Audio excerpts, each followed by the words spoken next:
So Glenn, you've been busy making cake today?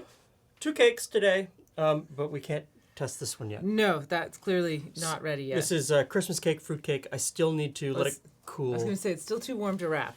And then you wrap it in cheesecloth with brandy. Exactly. But the other one... That's our preference. The other one we can have... Ah, excellent, because it can be eaten somewhat warm. Okay. There you go. I'm going to put this aside. Cut us up a couple pieces and I'll get... I'm going to do tasting size. So this is...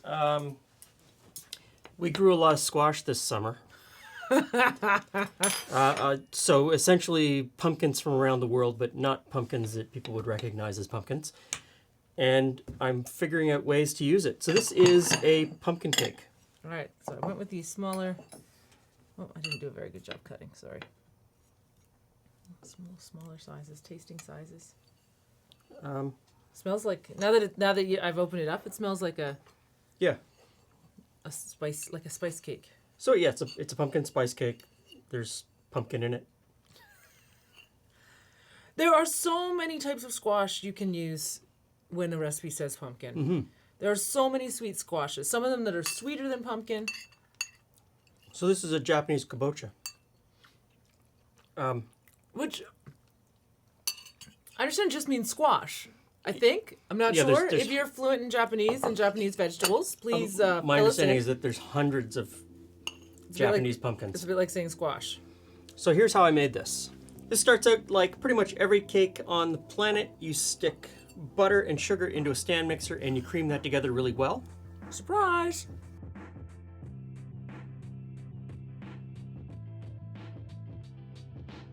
While the butter and sugar was creaming together, I mixed up all of the dry ingredients. That's flour, baking powder, baking soda, salt, and our own pumpkin pie spice mix.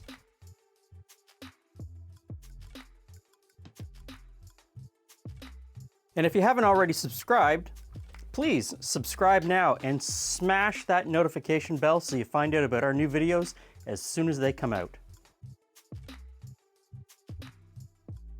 Once the butter and sugar was creamed together really well, I added eggs one at a time, making sure that the first one was beaten in really well before I put in the second one. Once that had all come together, I put in some vanilla. Then I added in a couple of scoops of the flour mixture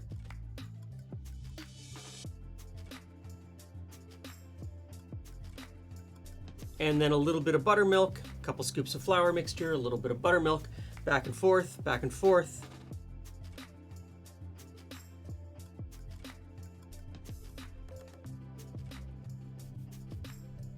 And then I finally, right at the very end, put in the squash, mix that up,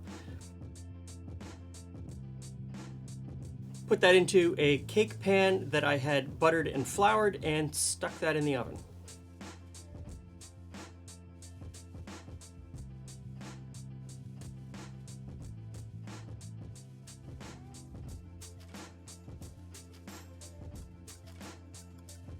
So this cake is pretty much the one out of the Laura Secord cookbook. That's a pretty...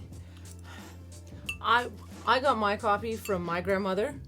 Yeah, it was published. You got your copy from, and I think my Uncle Nelson bought it for her as a gift in 1966. Oh, is that what it says? Because he's written in it. That's when it was published as well. So our copy was 1966 as well. I made a couple of changes. I made a couple of changes in the way that the cake comes together, and I also added vanilla just to round out the flavor a little bit. Well, you would need to make some changes. The squash we have is very dry. Yes, very different than the pumpkin that they would have used in 1966. So I like this cake. You could put a cream cheese icing on top of this if you wanted to put an icing on it. Mm-hmm. Just something with a little bit of tang and a little bit of sweetness, because the cake itself isn't overly sweet.